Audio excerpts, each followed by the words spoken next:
Hi, hello everyone. Myself, Dr. Mona, and I welcome you back to Med Talk with Mona.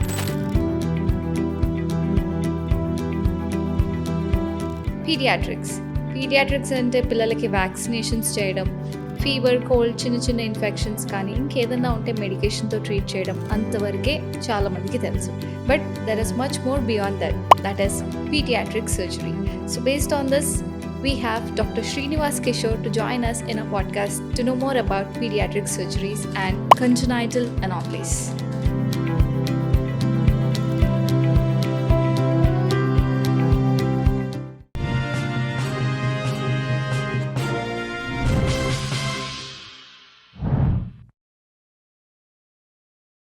Hi, Dr. Srinivas Kishore. ఎలా ఉన్నారు? Fine. So you are a paediatric surgeon, right? Yes. So general సర్జరీకి paediatric సర్జరీకి ఏంటి sir difference? So paediatric surgery అనేది ఒక super speciality which deals exclusively with children. So మీకు తెలిసినట్టు డిసీజెస్కి 2 టైప్స్ ఆఫ్ ట్రీట్మెంట్స్ ఉంటాయి. ఒకటి మెడికల్ ట్రీట్మెంట్, ఒకటి సర్జికల్ ట్రీట్మెంట్. సో చిన్నపిల్లల డిసీజెస్ ఏవైతే మనం సర్జికల్గా ట్రీట్ చేయగలమో వాటి కోసం స్పెషల్గా ట్రైన్ అయ్యే వాళ్ళే పీడియాట్రిక్ సర్జన్స్. సో వాటితో డీల్ చేసే speciality paediatric surgery. So basically చాలామంది పేరెంట్స్కి ఈ general surgery and paediatric surgery సెపరేట్గా ఉంటాయని అవేర్నెస్ లేదు. అవును. am I right? Yes yes. ఎన్నాళ్ళుగా ఈ పీడియాట్రిక్ సర్జరీ అనేది ఇంత ఎగ్జిస్టెన్స్లోకి వచ్చిందంటారు? సో పీడియాట్రిక్ సర్జరీ అనేది చాలా యంగ్ స్పెషాలిటీ అనమాట. అంటే ఆల్మోస్ట్ 1960s ముందు తీసుకుంటే అడల్ట్ సర్జన్స్ ఎవరైతే స్పెషల్గా చిన్నపిల్లల ఇంట్రెస్ట్ ఉండేవాళ్ళు ఈ సర్జరీస్ చేసేవాళ్ళు. ఓకే.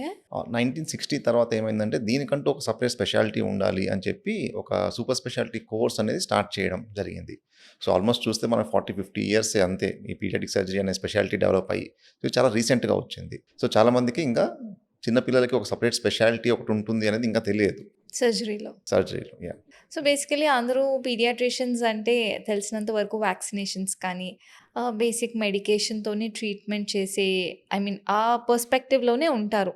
పీడియాట్రిక్ సర్జరీ అనేది ఒక సెపరేట్ సెగ్మెంట్ అనేది ఉంటుంది. అవును.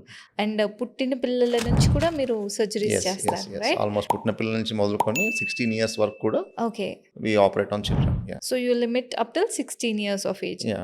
is there any line for that or అట్లేదు, ఒక్కొక్క కంట్రీలో ఒక్కొక్క ఇది Depends. ఉంటుంది. ఇప్పుడు మీరు అబ్రాడ్లో తీసుకుంటే యూఎస్ అండ్ ఆస్ట్రేలియాలో they operate up to 18 years. Okay. ఇండియాలో it is usually up to 16 years. So ఇది ఒక ఆర్బిటరీ లైన్ అంతే, ఇది ఇంకేం డెఫినేషన్ ఏం లేదు. యూజువల్గా ఈ ఏజ్ గ్రూప్లో డిసీజెస్ అన్నీ ఒకలాగా ఉంటాయి అని ఒక కాన్సెప్ట్తో దాన్ని పీడియాట్రిక్ సర్జరీ కింద పెట్టడం జరిగింది. అలా జనరల్గా వచ్చే కాంప్లికేషన్స్ అంటే ఎపెండిసైటిస్ అండ్ అపెండిక్స్ సర్జరీస్ మాత్రమే ఉంటాయని అందరూ అనుకుంటారు. ఇవి కాకుండా మోస్ట్ కామన్గా ఉండే సర్జికల్ కండిషన్స్ ఇంకేమేమి ఉంటాయంటారు? సో చిన్నపిల్లల్లో మనం సర్జికల్ డిసీజెస్ తీసుకుంటే ఏజ్ వైజ్గా మనం కేటగరైజ్ చేసుకోవచ్చు. ఓకే. సో పుట్టిన వెంటనే పుట్టుకతో వచ్చే కొన్ని ఇబ్బందులు ఉంటాయి. వీటిని మనం కంజనైటల్ అనామలీస్ అంటాము, ఓకే. లేదా పుట్టకతో వచ్చే అవయవ లోపాలు అంటాం. సో వీటికి మనం పుట్టిన వెంటనే ఆపరేషన్ చేయాల్సి ఉంటుంది. సో వీటిని మనం నియోనేటల్ సర్జరీస్ అంటాం. ఇది దాటిన తర్వాత చిన్నపిల్లల్లో వచ్చే ఇతర ప్రాబ్లమ్స్ ఉంటాయి. అంటే పేగులకు సంబంధించిన ప్రాబ్లమ్స్, వాటి అరేంజ్మెంట్ సరిగ్గా లేకపోవడము, లేదా వాటికి వచ్చే ఇన్ఫెక్షన్స్ వల్ల వాటికి చిన్న చిన్న హోల్స్ పడిపోవడం, ఇలాంటి ప్రాబ్లమ్స్ ఉంటాయి. మీరు అన్నట్టు అపెండిసైటిస్ ఇది కూడా చిన్నపిల్లలు కామన్గా వస్తుంది. సో ఇవి కాకుండా వాళ్ళకంటూ జెనెటిక్గా వచ్చే కొన్ని ఇబ్బందులు ఉంటాయి. సో వాటికి కూడా మనం సర్జికల్ ట్రీట్మెంట్ కొన్నిసార్లు చేయాల్సి వస్తుంది. అండ్ పీడియాట్రిక్ యూరాలజీ అంటే కిడ్నీ సంబంధించిన వ్యాధుల సిస్టమ్ ఏదైతే ఉందో దానికి సంబంధించిన వ్యాధులు చాలా ఎక్కువ. ఓకే. చాలామంది పీడియాట్రిక్ యూరాలజీ అంటే అదేదో సపరేట్ అనుకుంటారు, కానీ యాక్చువల్గా పీడియాట్రిక్ యూరాలజీ అనేది పీడియాట్రిక్ సర్జరీలో ఒక major part. Okay. So paediatric urologies into paediatric surgery 70% of paediatric surgeries work is paediatric urology. Okay. So కిడ్నీలో వాపులు కానివ్వండి, యూరిన్ రిటర్న్ వెళ్తుంది, రిఫ్లక్స్ అంటాము, లేకపోతే పోస్టీరియర్ వాల్వ్ అంటాము, ఈ టెస్టిస్ కిందికి రావు, undescended testis, hernia, hydrocele, hypospadias, ఇవన్నీ కూడా paediatric urology. This form the bulk of paediatric surgery actually. So coming to the new born babies, basically ఈ మధ్యకాలంలో ఏంటంటే చాలా అడ్వాన్స్డ్ స్కాన్స్ అండ్ టెక్నాలజీ పెరిగిపోయింది కాబట్టి బేబీ పుట్టక ముందే మదర్కి స్కాన్స్ చేసి పలానా కండిషన్లో బేబీ ఉంది, might need so and so treatment అని ముందే చెప్పేస్తున్నారు. సో అలాంటి యంగ్ పేరెంట్స్కి బేబీ పుట్టిన తర్వాత సర్జరీ వరకు ప్రొసీడ్ అవ్వడానికి చాలా డౌట్స్ ఉంటాయి. ఫస్ట్ ఆఫ్ ఆల్ భయం ఉంటుంది. So how do you guide the parents to overcome that? So ఒకటి యాంటీనేటల్గా అంటే ప్రెగ్నెన్సీ టైంలో స్కాన్ ఎప్పుడైతే చేసి ఒక అనామలీ డిటెక్ట్ చేస్తారో counselling starts from that point. Okay. So ఆ టైంలో మనము తనకు చెప్పాల్సింది ఏంటంటే అసలు ఈ బేబీ ఈ అనామలీతో ప్రెగ్నెన్సీ వరకు కంటిన్యూ అవుతుందా లేదా, కంటిన్యూ అయిన తర్వాత బేబీ పుట్టే సమయానికి ఎలా ఉంటుంది, పుట్టిన తర్వాత మరి వెంటనే ట్రీట్మెంట్ చేసుకోవాలా? లేతే కొద్దిగా వెయిట్ చేసే అవకాశం ఉందా? ఈ కౌన్సెలింగ్ అప్పుడే స్టార్ట్ అవుతుంది.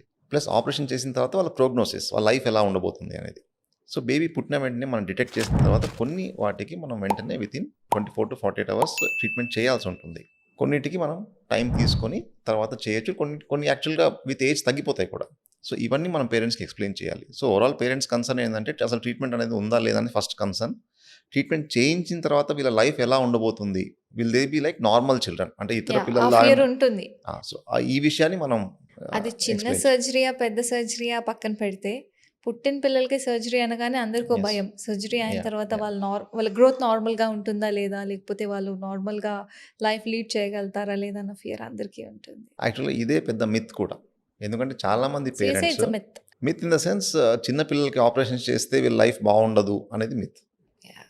యాక్చువల్‌గా చిన్న పిల్లలకి వచ్చే ఇబ్బందుల్లో 95-98% హ్యావ్ ఎక్సలెంట్ ట్రీట్మెంట్. ట్రీట్మెంట్ తర్వాత పిల్లల లైఫ్ నార్మల్‌గా ఉంటుంది. వెరీ ఫ్యూ కండిషన్స్ మనం లాంగ్ లాంగ్ టర్మ్ ఫాలోఅప్ చేయాల్సొస్తుంది. హ్మ్. ఈ విషయం తెలుసుకోకుండా వాళ్ళే ఊహించుకొని అంటే రైట్ పర్సన్ అడ్వైస్ తీసుకోకుండా, పీడియాట్రిక్ సర్జన్‌ని అడగకుండా వేరే అడ్వైస్ తీసుకొని ఈ బేబీకి లైఫే ఉండదని చెప్పి కొంచెం ట్రీట్మెంటే ఇప్పించుకోకుండా అలా ఉండిపోతారు. యాహ్! కొంతమంది అనుకుంటారు ట్రీట్మెంట్ చేయించినా గూడా ఛాన్సెస్ తక్కువ అనగానే they quit on it. Yes. Exactly. Simply they quit on it. They don't exactly. Even give it try. Exactly. Right. So, I am trying to tell that. So, ఏందంటే వాళ్ళ life బావుంటుంది. You take advice then it's you up to you to decide finally. But at least taking advice is something we should Yeah, do. moreover, they can go for multiple opinions if they really yeah! want to. I exactly. mean, if yeah! they're really worried about the kid. So, ఇప్పుడు కొన్ని సర్జరీస్‌కి long term follow up ఉండాలి అంటున్నారు. Like what sort of surgeries you meant? ఇప్పుడు మనకు పుట్టిన వెంటనే ఇప్పుడు posterior యూరథల్ valve condition ఉందండి. సో, ఈ ఒకటి చిన్న మనకు యూరిన్‌కి వెళ్ళే దారిలో ఒక పొర ఏర్పడి అది యూరిన్ ఫ్లోని బ్లాక్ చేస్తూ ఉంటుంది. ఓకే. సో, ఫస్ట్ స్టెప్ కింద మనం ఆ వాల్వ్‌ని కట్ చేసేస్తాం. అంటే బ్లాక్ తీసేస్తాం. కానీ బ్లాక్ తీసేసిన వెంటనే అది వెంటనే ఇంప్రూవ్ అయిపోరు వాళ్ళు. ఎందుకంటే ఈ బ్లాక్ అనేది బేబీ గర్భంలో ఉన్నప్పుడు ఏర్పడిన బ్లాక్. ఓకే. అది ఒక్కసారి తీసేసిన వెంటనే అక్కడ ఉన్న బ్లాడర్ ఇవన్నీ ఇంప్రూవ్ అయిపోవు. సో, ఇవి ఇంప్రూవ్ అవ్వడానికి టైం పడుతుంది. కొన్నిసార్లు ఇంప్రూవ్ అవ్వకపోవచ్చు కూడా. సో, వీటికి ఫాలోఅప్ కావాలి. ఇప్పుడు కొన్నిసార్లు బ్లాడర్ ఓపెన్‌గా పుడతారు. దీన్ని ఎక్స్ట్రోఫీ బ్లాడర్ అంటారు. సో, వీటికి లాంగ్ టర్మ్ ఫాలోఅప్ కావాలి. Long term follow up in the sense for how long? Sometimes life long. Really? Yeah! అంటే long term follow up doesn't mean మళ్ళీ ఆపరేషన్స్ అవి చేయాలని కాదు. అసలు ఏం జరుగుతుంది? ఇంప్రూవ్ అవుతున్నారా లేదా? ఇంప్రూవ్ అవ్వకపోతే దానికి అడిషనల్‌గా మనం ఏం చేయొచ్చు? So, if that's the case there are chances of recurrence. Exactly recurrence అని చెప్పను. ఆన్‌గోయింగ్ ప్రాబ్లమ్స్ ఉంటాయి. Okay. Ongoing like problems. What sort of problems? Suppose మనం ఎగ్జాంపుల్ చెప్తాం. బ్లాడర్ ఓపెన్‌గా ఉంది. మనం బ్లాడర్ క్లోజ్ చేసాం. It may break down or it may not grow. So, bladder cannot accommodate urine. So, ఈ పిల్లలు ఎప్పుడు యూరిన్ హోల్డ్ చేయలేరు. ఓకే. యూరిన్ లీక్ అవుతా ఉంటారు. కానీ అలా లీక్ అవుతుంటే వాళ్ళు స్కూల్‌కి వెళ్ళడం, సొసైటీలో ఇబ్బంది అయిపోతుంది. ఇబ్బంది అవుతుంది. సో, దానికి వేరే సొల్యూషన్స్ ఉన్నాయి. సో, ఆ సొల్యూషన్స్ మనం ఆఫర్ చేయాలి. ఆఫర్ చేయాలంటే వీళ్ళు ఫాలోఅప్ చేసుకోవాలి. ఫాలోఅప్ చేసి వీళ్ళు ఇంప్రూవ్ అవుతున్నారా లేదా అని ఓకే. చూసుకొని బిఫోర్ స్కూల్ గోయింగ్ ఏజ్ ఇవన్నీ మనం కరెక్షన్ చేసి మన ఎయిమ్ ఏంటంటే వాళ్ళు మిగతా పిల్లలతో సమానంగా స్కూల్‌కి వెళ్ళగలగాలి. వాళ్ళు చూసుకోగలగాలి, ఆడుకోగలగాలి. వాళ్ళకి ఆ చైల్డ్‌హుడ్ అనేది మిస్ అవ్వకుండా ఉండాలి అనేది మన ఐడియా. సో, ఇవి చేయాలంటే మనకు ఫాలోఅప్ అవసరం. సో, పుట్టిన పిల్లల్లో అంటే పేరెంట్స్‌ని కౌన్సెలింగ్ చేసి హ్యాండిల్ చేస్తే సరిపోతుంది.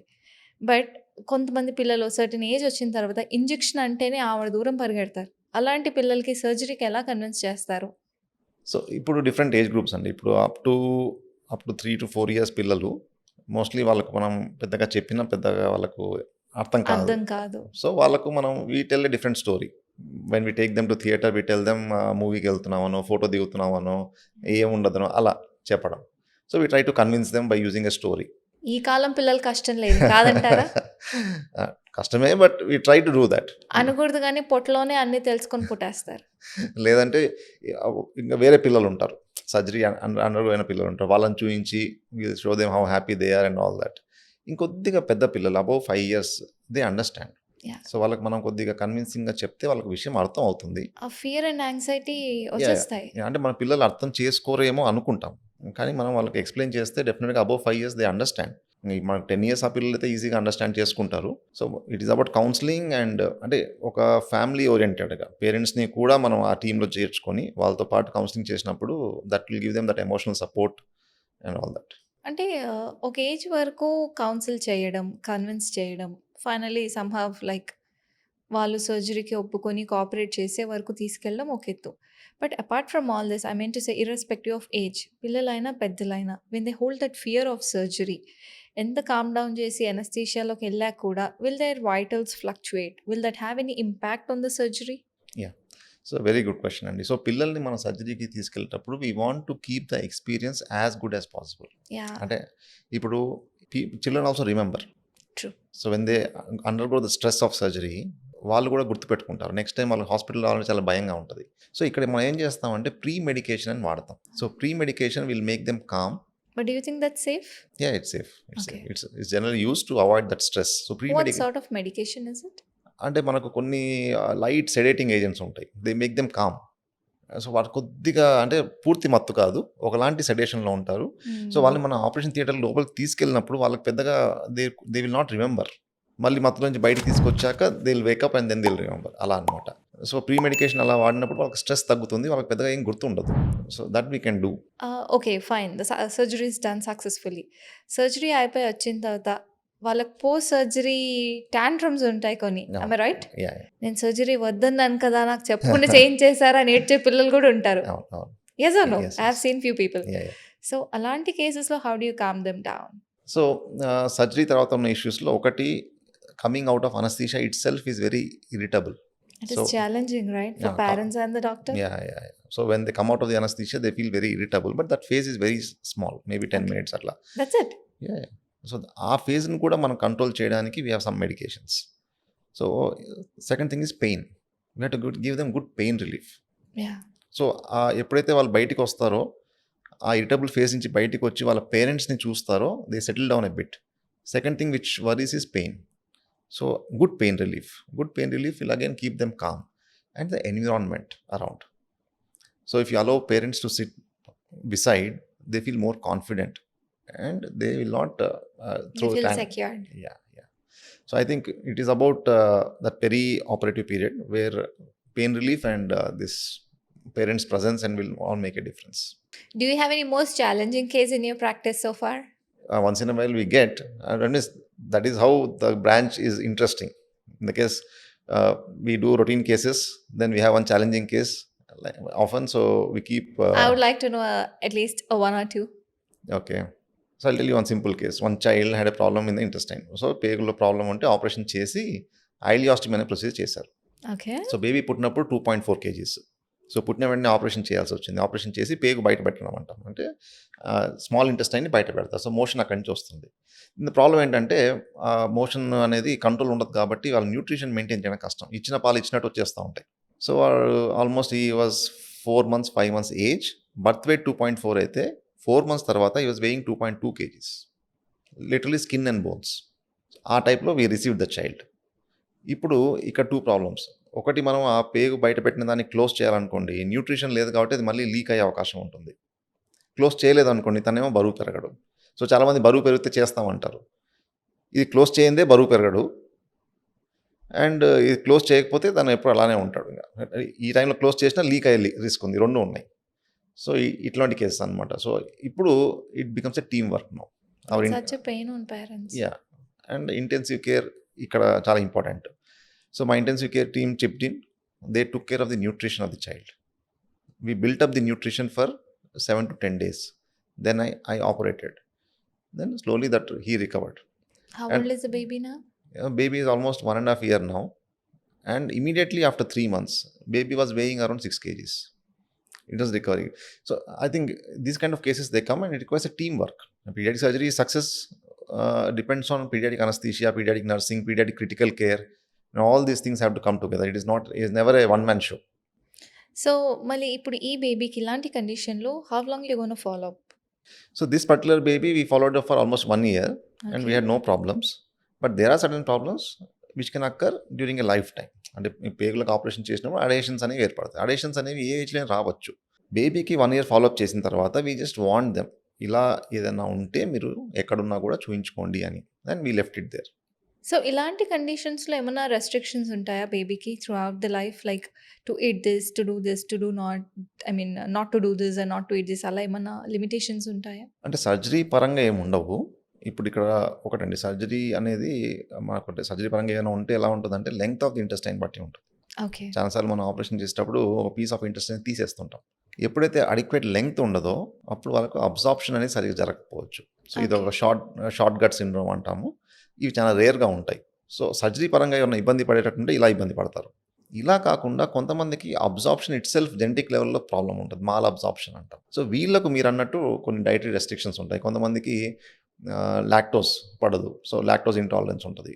కొంతమందికి గ్లూటెన్ అనే ప్రోటీన్ పడదు. గ్లూటెన్ ఇంటాలరెన్స్ ఉంటుంది. Okay. So it depends on the genetics and absorption patterns. So ఇది డైరెక్ట్ సర్జరీకి రిలేటెడ్ కాదు. వాళ్ళ గట్ యొక్క జెనెటిక్ ఇష్యూస్ అవి. So the parents around has to keep monitoring every now and then. So basically weight gain monitor చేయాలి. Weight gain growth monitor చేస్తే చాలా విషయాలు అర్థమైపోతాయి మనకు. వ్యాక్సినేషన్కి వచ్చినప్పుడు ఎస్పెషల్లీ చూస్తాం అవన్నీ. వెయిట్ ఎలా ఉంది, హైట్ ఎలా ఉంది, ఈ ఏజ్కి సరిపడ్డ హైట్ ఉందా లేదా, ఇవన్నీ మానిటర్ చేస్తాం. సో అందులో మనకు తెలిసిపోతుంది ఏమైనా ఉంటే. So considering this pediatric surgery, what are the first most common cases you come across? So మనకు చెప్పాను కదా, bulk is paediatric urology. So Pediatric urology. Actually ఈ పర్టికులర్ కామన్ కేసెస్ కోసం I have started a campaign. It is called Chaddi buddy campaign. So name is very funny and catchy in the sense there are many anomalies which are hidden inside a diaper. Oh, diaper area అయితే ఉందో ఆ diaper ఏరియాలో అబ్బాయిల్లో ఒక 15 to 20 anomalies, అమ్మాయిల్లో ఒక 10 to 15 anomalies అందులో దాగి ఉంటాయి. most of the parents are not aware of it. Not aware of it. And even many times children come for regular examination, వ్యాక్సినేషన్కి వస్తారు, కోల్డ్ కాఫ్కి వస్తారు. అప్పుడు ఒక్కసారి మనం ఆ డైపర్ ఏరియా చెక్ చేసుకుంటే ఈ అనామలీస్ మనం గుర్తుపట్టవచ్చు. వీటి స్పెషాలిటీ ఏంటంటే they are very common in the society. Okay. And diagnosis requires just examination. మీ డైపర్ ఓపెన్ చూస్తే మీకు అబ్నార్మల్గా అనిపిస్తే చాలు, మీరు ఒక పీడియాటిక్ సర్జన్ కన్సల్ట్ చెప్పేస్తారు. And 98% of them are treatable. Okay. Problem is every disease in this area has a timeline. The best outcomes are derived only when we treat them in a given timeline. I mean, Example చెప్తాను మీకు you're ఈజీగా. saying these are anomalies, right? Yes, yes, Like, do we have to address them as diseases? yes. Oh, There's some of them which do not require a surgical treatment, but majority require a surgical treatment. అవి correct చేసుకోవచ్చు, కాకపోతే దానికి ఒక time line ఉంది. Example చెప్తాను. Undescended testis అనే condition ఉంది. First 6 months wait చేస్తాం టెస్టిస్ కిందికి రావడానికి. రాకపోతే ఆపరేట్ చేస్తాం. ఈ విషయం అయితేనా చాలా మంది అబ్జర్వ్ చేయరు టెస్టిస్ కిందికి రాలేదని, లేదా అబ్జర్వ్ చేసి they take a wrong advice. Who tell them ఆ పిల్లాడు పెద్దగా అయితే టెస్టిస్ వచ్చేస్తుంది అని చెప్పి. So they is a delay. So I'm operating undescended testis at the age of 16 years, 18 years, 25 years. And in today's world where technology is so easily accessible, I think it is a shame on our part to operate children so late. So that is a campaign what I'm trying to spread. It's called Cheddy Buddy. So Cheddy is the diaper area and Buddy is any caretaker. Any caretaker, can be mother, grandmother, can be parents, can be any pediatrician, pediatric surgeon. You just have to open the diaper once, examine and document that there's nothing abnormal here. That's all. So those form the bulk of the practice. so does your practice work in coordination with any other department? No, I told you, the basic pillars for pediatric surgery success are pediatric critical care. It involves neonatal ICU, pediatric ICU. So pediatric ఈ రెండు basic. pediatric anesthesia. So anesthesia also not simple in kids. So anesthesia కూడా చాలా జాగ్రత్తగా ఇవ్వాలి. Third thing వచ్చి pediatric nursing. Nursing staff also should be oriented to the Yeah. kids. So పెద్దవాళ్ళని treat చేసినట్టు ఉండదు. పిల్లలు వాళ్ళ కంప్లైంట్స్ వాళ్ళు చెప్పలేరు. సో వాళ్ళని మనమే అర్థం చేసుకోవాలి. They cannot make their own choice. వాళ్ళు చూస్ చేసుకోలేరు. సో వాళ్ళ కోసం మనమే చూస్ చేసుకోవాలి. సో ఇవి స్పెషాలిటీస్ అనమాట. మనం పిల్లల మీద ఏది చేసినా కూడా వాళ్ళ ఫ్యూచర్లో వాళ్ళ గ్రోత్ని దృష్టిలో పెట్టుకొని చేయాలి. ఎందుకంటే ఈరోజు చేసేది తనకు లైఫ్ టైం ఉండబోతుంది. In fact, that's going to have an impact on their entire life. Entire life. So I think we should be more responsible and think a lot before we attempt anything on a kid. So అందుకే ఈ pediatric surgery అనేది different specialty for same reasons. So how come you landed up in pediatric surgery? That was of your core interest or Yeah, how? so actually what happened is when I was doing my MS general surgery, so I was posted in pediatric surgery for almost 2 to 3 months. Okay. So that is when I started liking it, and the best part of it what I liked is pediatric surgery is a specialty limited by age. అంటే age కేటగిరీతోనే చూస్తాం కానీ organ system కేటగిరీతో చూడం. అంటే I operate on head and neck, లంగ్స్లో ఏదైనా issues ఉంటే ఐ ఆపరేట్, కడుపులో, లివర్లో, ప్యాంక్రియాస్లో, పేగులో ఏదైనా ఉంటే I operate, kidney and urology related I operate. Sounds like you operate from head to toe. Yeah so it is a surgeon's delight to operate on every system. So paediatric surgery ఒక department ఏంటంటే age limitation ఉంటుంది తప్ప system limitation ఉండదు. Okay. So that was the variety I liked actually. So that is what attracted me to paediatric surgery. Dr. Kishore, there are certain conditions, right? ప్రెగ్నెన్సీలోనే ఒక్కోసారి మదర్ని బేబీని terminate చేసుకోవాలి అని చెప్తారు. ఎలాంటి కేసెస్లో? సో టర్మినేషన్ ఆఫ్ ప్రెగ్నెన్సీ అనేది ఒక చిన్న అంటే ఒకలాంటి కాంట్రవర్షియల్ టాపిక్ యాక్చువల్గా. So how far can a doctor advise on termination, that is the discussion.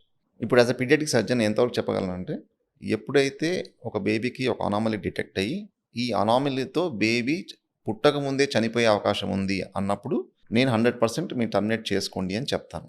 లేదా బేబీ పుట్టిన వెంటనే చనిపోయే అవకాశం ఉంది అంటే టర్మినేట్ చేసుకోమని చెప్తాను. ఈ 2 కండిషన్స్లోనే టర్మినేట్ చేసుకోమని చెప్తాను.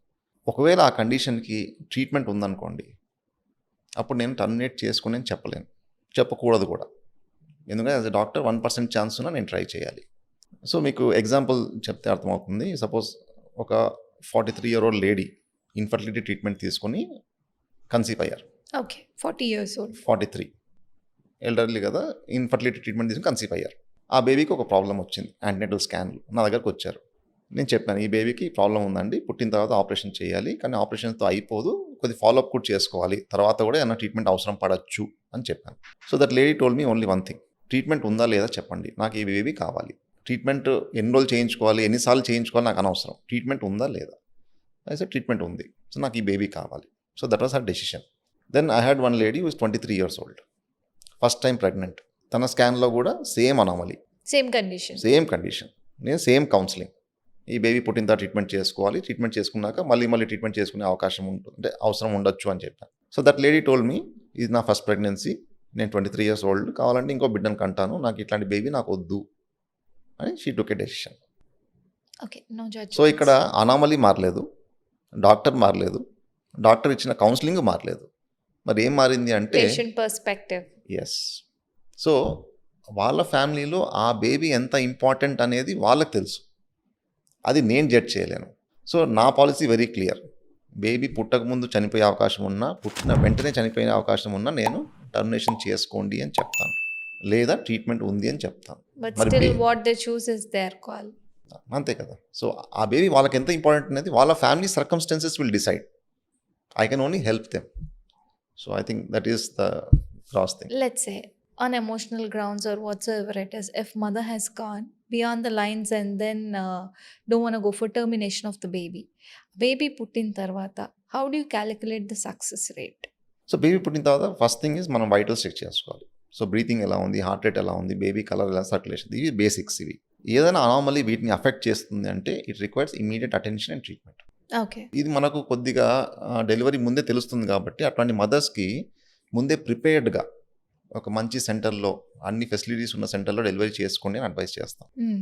లేదు సపోజ్ వాళ్ళు ఎక్కడన్నా ఫెసిలిటీస్ లేని సెంటర్లో పుడితే we can provide transport to get the baby. Okay. And those ఏదైనా మనకి వైటల్స్ అఫెక్ట్ చేస్తుంటే అర్లీగా ఆపరేట్ చేసుకోవాలి. వైటల్స్ అఫెక్ట్ చేయకుంటే we have time in hand, కొద్దిగా ప్రిపేర్డ్గా చేసుకోవచ్చు. సో ఇది. సో ఇప్పుడు ఈ paediatric సర్జరీలో do you deal with like organ transplants also? Yeah, and you see, organ transplantation is a separate specialty. If a pediatric surgeon wants to specialize in organ transplant, he can undergo a separate training for that. Okay. ఎందుకంటే అది టోటల్గా different speciality. So దానికి మళ్ళీ సపరేట్గా train అవ్వాలి. Okay. So యూజువల్గా training ఎలా ఉంటుందంటే పీడియాట్రిక్ ట్రాన్స్ప్లాంట్స్ కొద్దిగా తక్కువ కాబట్టి they have to get trained in adult and paediatric transplants. Okay. So they're very rare in kids? When compared to adults, it is less common. So అంత volume ఉండదు కాబట్టి only దాంట్లోనే train అవ్వాలంటే అవ్వదు. So adult and paediatric రెండు కలిపి train అవ్వాలి. So అలా ఉంది. And coming to this particular hernia part, ఇది చాలా మంది పెద్దవాళ్ళలోనే ఉంటుంది అనుకుంటారు, but it's incidents in kids. Yeah, it is very common. Almost every month we operate around 20 cases of hernia. 20 cases?